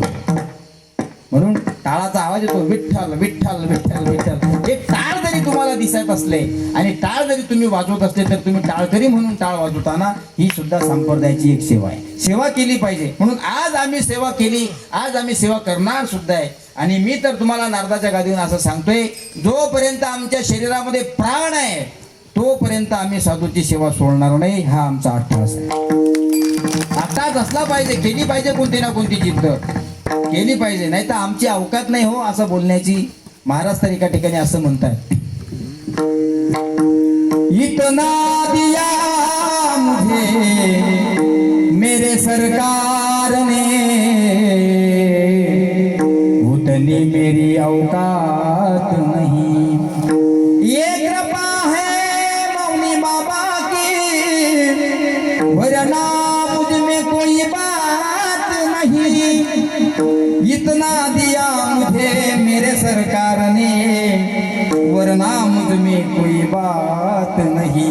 ये कृपा है गजानन बाबा की, ये कृपा है मौनी बाबा की, वरना मुझ में कोई बात नहीं. आमच्याजवळ जेही काही आहे हे साधूच आहे. म्हणून साधूच्या गप्पा करण्यामध्ये आम्ही आनंद देतो सुद्धा आणि साधूच्या गप्पा करून आम्ही आनंद घेतो सुद्धा. देण्या घेण्यामध्ये जो आनंद आहे हा फक्त सेवेचं एक पायी फळ आहे. म्हणून तुमच्या जीवनामध्ये आलेलं कर्म आहे. कारण हे कर्म तुम्ही विचार करता, मी रस्त्याने चाललो तुम्हाला ठोकर लागेल नव्हती पाहिजे. अरे बाबा, ते कर्म आहे. ठोकर लागणं कर्म आहे. तू रस्ता चालत राहा, ठोकरा अनेक लागतील. कारण रस्त्यानं चालल्याशिवाय ठोकरा लागत नसतात. घरी बसल्या बसल्या ठोकर लागते का? कधी लागत नाही. हे कर्म देवाच्या बापाला सुटलं नाही. आपण मार्गस्थ चालत राहायचं असतं, आपण थांबायचं नसतं. ठोकरा लागल्या ना माझ्या राजांना, तुम्हाला लागू द्या, हे ठोकरा लागत असतात. कारण प्रत्येकाला ठोकरा ह्या लागल्या पाहिजे, ती काळाची गरज आहे. जोपर्यंत तुम्हाला ठोकर लागणार नाही तोपर्यंत तुम्ही बॅटरी घेऊन येणारच नाही. लागली पाहिजे. कधी काळी तुमच्या पायाला त्रास झाला पाहिजे, इजा झाली पाहिजे, रक्त निघलं पाहिजे, त्यावेळेस तुम्हाला कळेल की या रस्त्याने जात असताना गोटे भरपूर आहेत बरं, या रस्त्याने जात असताना काटे भरपूर आहेत बरं, जरा सांभाळून पाय आपण टाकला पाहिजे. आयुष्याचा प्रवास सुद्धा आपल्याला करायचा आहे, प्रपंचाचा प्रवास सुद्धा करायचा आहे आणि मला असं वाटते परमार्थाचा सुद्धा प्रवास आपल्याला करायचा आहे. म्हणून प्रवास करत राहा, मार्गस्थ होत राहा. त्या देवावर तुमचं केलेलं कर्म तुम्ही सोपून द्या, देव त्या कर्माचं निवारण करेल. कारण कर्म प्रापंचिक माणसाला सुटलं नाही, देवाला सुद्धा सुटलं नाही. एकच दृष्टांत सांगतो आणि थांबतो, ऐका. शरयू नदीच्या तीरावर एक नगर होतं. त्या नगराचं नाव आहे अयोध्या नगर. रामायणातला प्रसंग आहे. शरयू नदीच्या तीरावर एक नगर होतं. त्या नगराचं नाव आहे अयोध्या नगर. आणि त्या अयोध्या नगराचे अयोध्या नरेश होते राजा दशरथजी. खूप श्रीमंत आहेत राजा. इतके श्रीमंत आहेत, इतके श्रीमंत आहेत, इतके श्रीमंत आहेत, खूप श्रीमंत आहेत, पण चेहऱ्यावर उदासीनता आहे. पूर्वीच्या काळामध्ये सुद्धा गुरु असायचे, म्हणून चेहऱ्यावर उदासीनता घेऊन गुरुच्या चरणावर स्पर्श करण्याकरता गेले. गुरुनं पाहिलं, त्यांचे गुरु होते कुल गुरु वशिष्ठ. राजा दशरथजी कुल गुरु वशिष्ठांच्या दर्शनाला गेले असताना दर्शन घेतलं आणि पाहिलं. महाराजांनी पाहिलं, सांगितलं, का रे राजा, खूप श्रीमंत आहे म्हणजे तू अयोध्येचा नरेश आहे, तरी तुझ्या चेहऱ्यावर उदासीनता का? एक, आपल्या चेहऱ्यावरची उदासीनता आपल्या आईवडिलाला समजत असते. दुसरं, आपल्या चेहऱ्यावरची उदासीनता आपल्या गुरुला कळत असते. गुरु सुद्धा तितके असले पाहिजे, शिष्य सुद्धा तितके हुशार असले पाहिजे. कारण कोणता मुलगा नाटकं करतो किंवा कोणता मुलगा सिरियस आहे हे आम्हाला कळतं. आमच्याकडे नाही का संस्कार शिबिर असतात. संस्कार शिबिरात 150 ते 200 मुलं शिकतात. 6वी 7वी 8वीत जाणारे. काही मुलांना अभ्यास करण्याचं जीवावर आलं की लगेच म्हणतात, बाबू बाबा गुरु मरतो रे. ही लेकरं असं मटेरियल आमच्याकडे भरपूर येतं. आपण समजून घ्यायचं, आता 5ला हरिपाठ चालू होणार आणि 4:30ला याचं पोट दुखून आलं म्हणजे यानं नक्की गांजरं खाल्ले, ओळखलं पाहिजे. आणि त्याची मोठी ऍक्टन, बाबा रे गुरुजी मरतो रे. काय काही इतके खतरनाक घेतात गेलं की तोंडातून थुका बाहेर टाकतात. आपण समजतो की आता येईल दवाखान्यात दिवशी बरं नाही, इतके खोटे बोलतात. सातत्याने जर पोट दुखत असेल तर गुरुजीला लगेच कळत असतं की या पोराचं खरंच पोट दुखते. आणि नाटकं करणारे माणसं लगेच ओळखू येत असतात. कारण झोपलेल्या माणसाला जागी केलं जातं, पण झोपीचं नाटक करणाऱ्या माणसाला किती लाता मारा ते उठत नसतं. ए उठ मारला. झोपलेल्या माणसाला ताबडतोब उठायचं. शंकर महाराज उठा ना, काकडा जरा उठा महाराज, काकडाचा आपला समुद्र आहे, अहो उठा. झोपलेल्या माणसाला जागी केलं जातं, पण झोपेचं नाटक केलेल्या माणसाला त्या गोष्टी कळत नसतात. तसं एक आपल्या गुरुला शिष्याच्या भावना कळत असतात आणि आई वडिलाला मुलाच्या भावना कळत असतात. कुल गुरु वशिष्ठांतर राजाच्या तोंडाकडे पाहिल्याबरोबर सांगितलं, राजा आपण दुखी चेहऱ्यावर उदास दिसते, याचं कारण काय? त्याने काय कारण नाही महाराज, मी अयोध्येचा राजा नरेश, राजा दशरथ आहे, खूप संपत्ती आहे म्हणे माझ्याकडे, पण माझं कर्म फुटकं आहे म्हणे, त्या संपत्तीला वारंदार नाही. काय कर्म सांगतो, हे कर्म जर देवाच्या बापाला सुटत नसेल तर आपल्याला काय सुटणार आहे? राजा दशरथजी होते. कोण आहेत राजा दशरथजी? मर्यादा पुरुषोत्तम प्रभू रामचंद्राचे वडील आहेत दशरथजी. बाप आहे त्यांचा बाप. पण कुलगुरु वशिष्ठांनी सांगितलं, काळजी करू नको राजा, तुझी उदासता मी दूर करतोय, पण त्यासाठी तुला एक काम करावं लागेल. राजा दशरथजीचा चेहरा फुलला. म्हणजे काय काम करावं लागेल? काही नाही, राणामध्ये जावं लागेल, 3 शिकारी कराव्या लागतील, आणि दुसरी गोष्ट अशी आहे, पुत्र कामेष्टी यज्ञ करावा लागेल. दशरथजी म्हणतात, गुरु यज्ञ करण्यासाठी, शिकार करण्यासाठी करोडो रुपये जरी खर्च आला तरी मी करायला तयार आहे. सांगा मी काय करू? कारण पुत्र हिनस्य राज्य मे सर्व दुःखाय कल्पते. तुमच्याकडे भरपूर संपत्ती आहे, तुमच्याकडे खूप शेती आहे, तुमच्याकडे गाडी आहे, घोडी आहे, नोकर आहे, चाकर आहे, या भीतीपासून शेवटच्या भीतीपर्यंत तुमची प्रॉपर्टी आहे. पण ती प्रॉपर्टी सांभाळण्यासाठी तुम्ही गेल्यानंतर जर वारसदार नसेल तर त्याला शून्याची किंमत ठरत नसते. कोणीतरी कुलाचा कुलदीपक असला पाहिजे ना सांभाळण्यासाठी वारसदार. म्हणून दशरथजीच्या चेहऱ्यावर हास्य भावना मावत नव्हत्या. निघाले बाण घेऊन. आणि दशरथजी शब्दविधी ब्राणामध्ये प्रारंभच होते. त्यांच्याकडे विद्या होती शब्दविधी बाण. म्हणजे जर या दिशेनं आवाज येत असेल तर त्या दिशेनं ते बाण मारायचे आणि तो बाण सुद्धा अचूक दिशेनं जायचा. संध्याकाळची वेळ होती. दशरथजी बाण मारण्याकरता निघाले, शिकारी करता निघाले, रानात गेले, शरयू नदीच्या तीरावर गेले. शरयू नदी म्हणजे काय? भारतातील 14 पवित्र नद्या आहेत.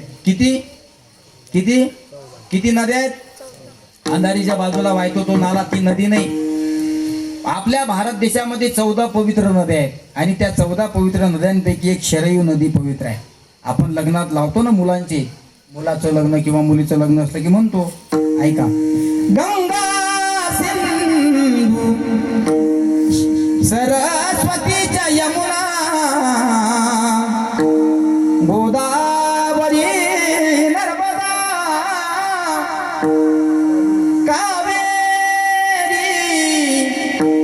शरयू महेंद्र तनया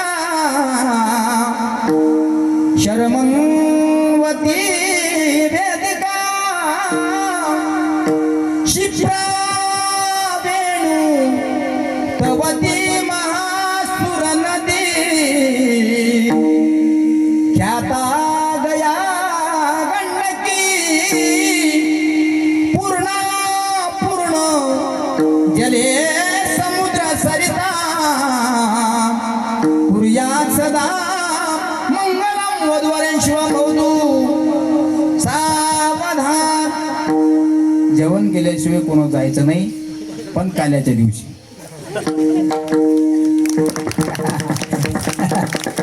आपण महाराज तुमच्या लग्नात मीच मंगलाष्टक म्हणणार आहे महाराजांचा. आता ग्रस्त आश्रमामध्ये आता 10-12 दिवसात प्रवेश करणार आहेत ते बी. आपण मी कीर्तनात सांगितलंय, शादी केलं जो खाय वो भी पछताय, जो ना खाय वो भी पछताय. म्हणून विचार करून चांगली गोष्ट आहे. प्रपंचामध्ये वाटचाल आता महाराज करतील. तुमच्या लग्नात सुद्धा मंगलाष्टक आम्ही म्हणू. अरे तुमच्या लग्नात अनेक महाराज लोक येतील. तुमचे संबंध सगळ्याचे प्रेमाचे आहेत, तुमच्यावर प्रेम करणारी सगळी मंडळी आहे. आणि आपण आपल्या माणसाच्या लग्नात न बोलावलं तरी गेलं पाहिजे.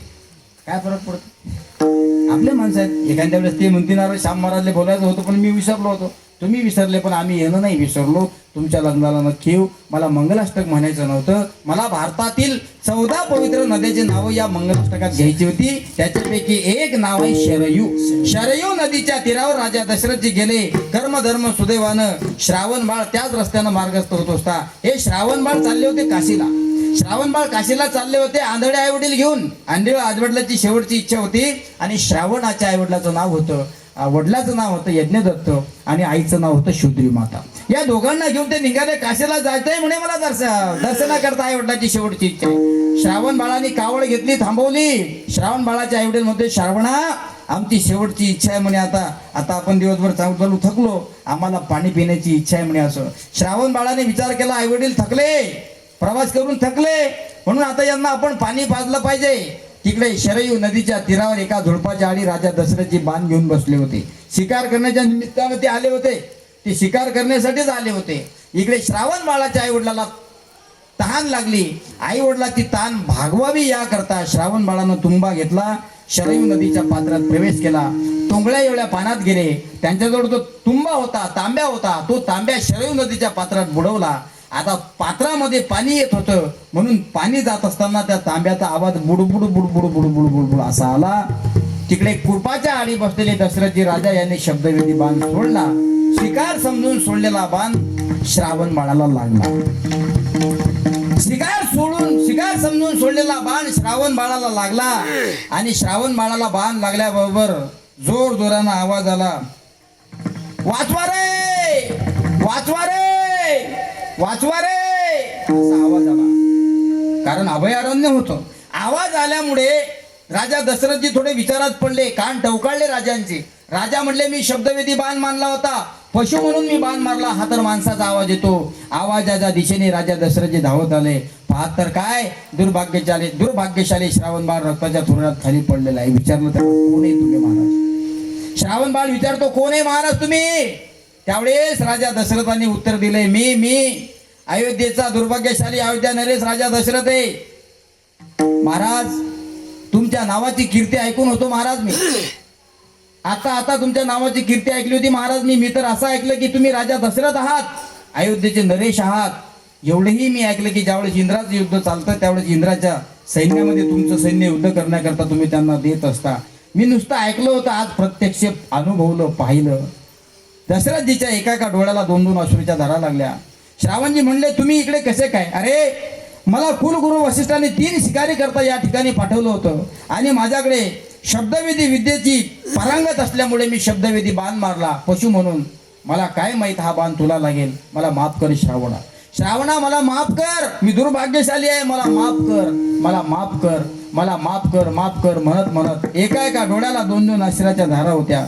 श्रावण म्हणले महाराज आपण अयोध्येचे नरेश आहात, मी तुम्हाला माफ करेल. मी आईवडिलाला पाणी पाजण्याकरता तांब्या भरण्याकरता या ठिकाणी आलो होतो. आता माझ्या आईवडिलाला पाणी कोण पाजेल? मी तुम्हाला माफ करेल, पण माझे आंधळे असणारे आईवडील तुम्हाला माफ करणार नाही. असं करता करता मी तुम्हाला माफ केलं, मी तुम्हाला माफ केलं करता करता श्रावण बाळ गतप्राण झाला. घर आला तो धावून आला काळ, म्हणला श्रावण बाळ. श्रावण बाळ गतप्राण झाले. आणि चोर पावलांनी राजा दशरथजी तो तुंबा घेऊन निघाले. पाहतात तर आंधळे आई वडील बसलेले त्या टोपलीमध्ये. पायाची चाऊल त्यांना जाणवली आणि पायाची चाऊल जाणवल्यामुळे विचार करतात, आला का बाळ श्रावणा, आला का बाळ श्रावणा, आला का बाळ श्रावणा. आई वडील आंधळे असले तरी हरकत नाही, त्यांच्या मुलाचा स्पर्श ते ताबडतोब जाणत असतात. ट्राय करून पहा. एखाद्याची आई किंवा एखाद्याचा बाप आंधळा असेल आणि शेजारच्या व्यक्तीचा स्पर्श त्या आंधळ्या आई वडिलाला झाला की ते लगेच हात झटकत असतात. ते म्हणतात हा आमच्या नाताचा स्पर्श नाहीच. पण आंधळे जरी असले तरी नातीचा स्पर्श त्यांना जाणवत असतो. पायाचा चाऊल आला, आंधळे होते, पायाचा चाऊलाला आवाज दिला, आला का बाळ श्रावणा, आला का बाळ श्रावणा. दशरथजी घाबरत होते. पाहतात अगोदर त्यांच्या हातामध्ये तुंबा दिला. बोलत का नाही, कोण आहे, श्रावणच आहे ना, श्रावणच बोलतो ना, आणलंय का बाळा पाणी. दशरथजी म्हणतात मी मी मी श्रावण नाही. मग कोण आहे तुम्ही. मी अयोध्येचा नरेश दुर्भाग्यशाली राजा दशरथ आहे. श्रावण कुठे. महाराज मला माफ करा, शिकारी करता आलो होतो वनात, शरवीच्या तीरावर काट्याच्या झुडपाळी लपून बसलो, तो पशु म्हणून बाण मारला, पशुला लागला नाही, श्रावणाला लागला. तुमचा श्रावण माझ्या हातातून गतप्राण झाला. हातातला तुंबा आंधळ्या वडिलांना फेकून दिला. अरे तुझ्या हातातून पाणी पिऊन मेल्यापेक्षा बिन पाण्याचे आम्ही मरू.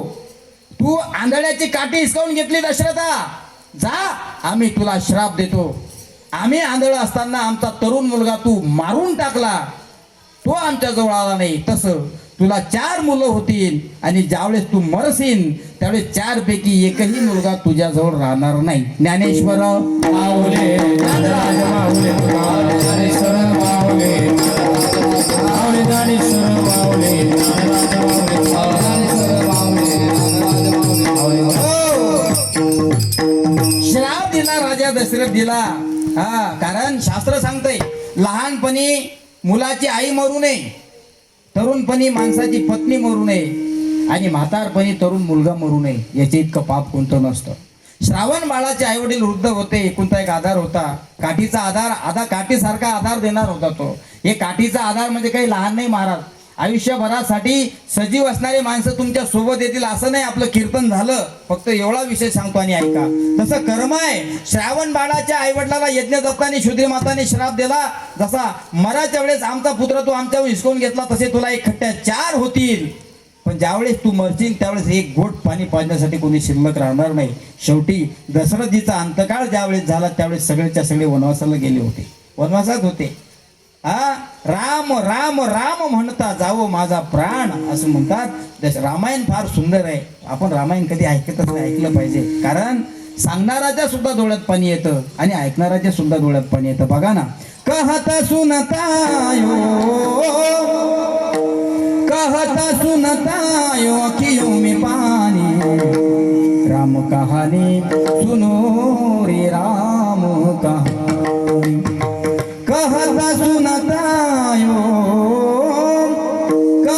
सुनतायो अखियों में पानी, राम कहानी सुनो रे राम कहानी. सांगणाराच्या सुद्धा डोळ्यात पाणी येतं. सुनने वाले के आंख में आंसू आते हैं, ये राम कहानी है, कभी तो भी रामायण सुनो. आणि म्हणून आपण आपल्या जीवनामध्ये भागवत कथा, रामकथा, प्रवचन कथा, शिवकथा, देवी भागवत कथा, भागवत कथा ऐकल्या पाहिजे. काय होतंय, ऐकल्यानं माणसाच्या जीवनातल्या व्यथा दूर होत असतात. माझ्या राजांनो, हे कर्म आहे. हे कर्म कोणाच्या वडिलाकडून कोणाच्या बापाला सुटलं नाही. जसं आता अयोध्येचे नरेश दशरथजी होते, पण त्यांच्या कुशीतून जन्माला आलेला रामचंद्र प्रभू जगाचा मायबाप होता. जगाच्या मायबापाच्या बापाला सुद्धा मरण चुकलं नाही, कर्म चुकलं नाही, तर आपल्यासारख्याला काय चुकणार आहे. म्हणून मग सोडवी दातारा कर्मापासून दुस्तरा. महाराज तर असं म्हणतायत, वृद्धापणामध्ये काठीचा जेवढा आधार आपल्याला भेटत असतो तेवढा जिवंत माणसाचा भेटत असतो. आपण सगळे सुज्ञ लोक आहात आणि मला माहित आहे की आपण सगळे जीव लावून ऐकत आहात. म्हणून एक विषय सांगतो, ऐका. जेवढे जिवंत माणसं आपलं काम करतील, जेवढी काठी आपलं काम करेल तेवढे जिवंत माणसं आपलं काम करत नाही. काठी काय करत असते. काठी लहान होता तुम्ही, ज्यावेळेस तुमचा जन्म झाला आणि जन्म ज्यावेळेस तुमचा झाला, मला असं वाटते ज्या बाजीवर तुमचा जन्म झाला ती बाज सुद्धा होती लाकडाची. कर्मधर्म सुदैवानं तुम्ही बाजीवरून आता खाली आले, रांगायला लागले, रांगता रांगता चालायला लागले. तुमच्या हातात तुमच्या आई वडिलांचं खेळणं दिलं, ते खेळण्याचं गाडं सुद्धा होतं, लाकडाचंच गाणं होतं महाराज. काही कालांतरानं तुम्ही लहान होते, लहानाचे मोठे झाले, गावाच्या गावखरीत तुम्ही क्रिकेट खेळण्याकरता गेले. तुमच्या हातात जी बॅट होती ती बॅट सुद्धा लाकडाचीच होती. आता तुम्ही खेळणं बंद केलं, आता खेळणं तुम्ही बंद केलं म्हणजे मग आता तुमचं लग्न करायचं आहे. ज्या दिवशी तुम्हाला हळद लागते आणि ज्या दिवशी हळद लागते तुम्ही त्या पाटावर बसता, तो पाट सुद्धा लाकडाचाच असतो. लाकडाचा पाट असतो, लाकडाचा पाट असतो. चला, लग्नही तुमचा आनंदात पार पडला. आता तुम्ही म्हातारे झाले, नातू तुम्हाला आधार देत नाही म्हणून तुम्हाला आधार घ्यावा लागतो. म्हातारपणात ज्या गोष्टीचा आधार तुम्ही घेता तो आधार सुद्धा असतो लाकडाचा असतो. आणि महाराज आता आधार संपला, आता तुम्ही मेले. ज्या 4 किडीवर तुम्हाला बांधला जातो ती किडी सुद्धा असते लाकडाची. आणि आता तुम्हाला स्मशानामध्ये नेऊन टेकवलं, जे सरण रचलं जातं ते सरण सुद्धा असतं लाकडाचं.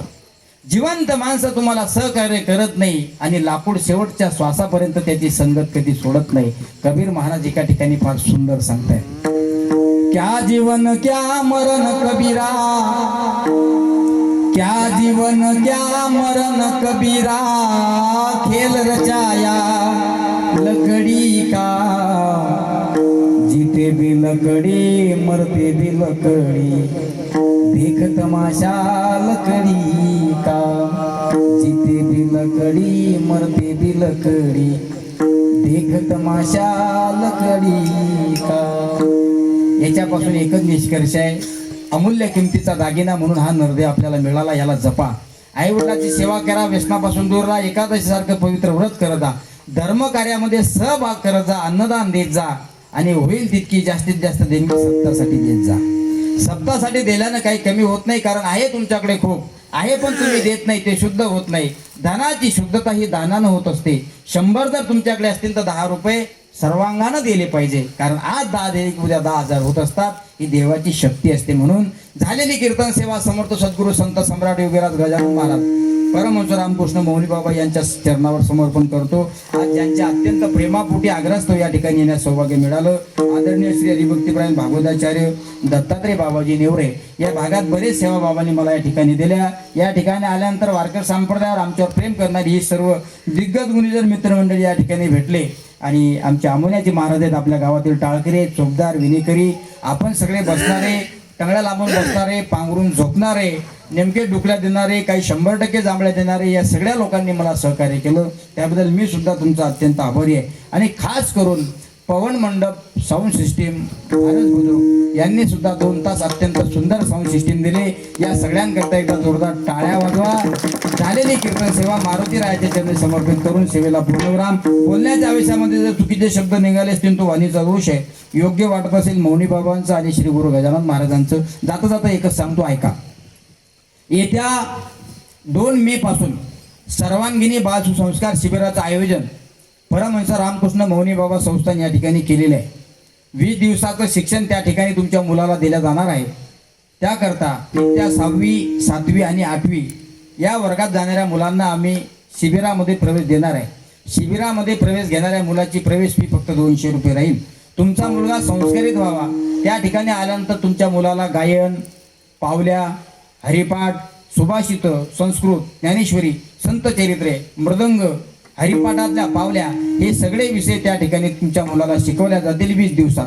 आणि तुमचा मुलगा 20 दिवस अभ्यास करून जर आचरणशील राहत असेल, तो चांगला वागत असेल, चांगला राहत असेल, तुमची जर पुढील शिक्षणाकरता ठेवण्याची इच्छा असेल मौनी बाबाच्या मठात, तर पुढील शिक्षणाकरता तुमच्या आईवडिलांची सल्ला घेऊन आम्ही त्या मुलाला तुमच्याकडून 1 रुपया सुद्धा न घेता फुकट शिक्षण 2 वर्षाकरता देऊ.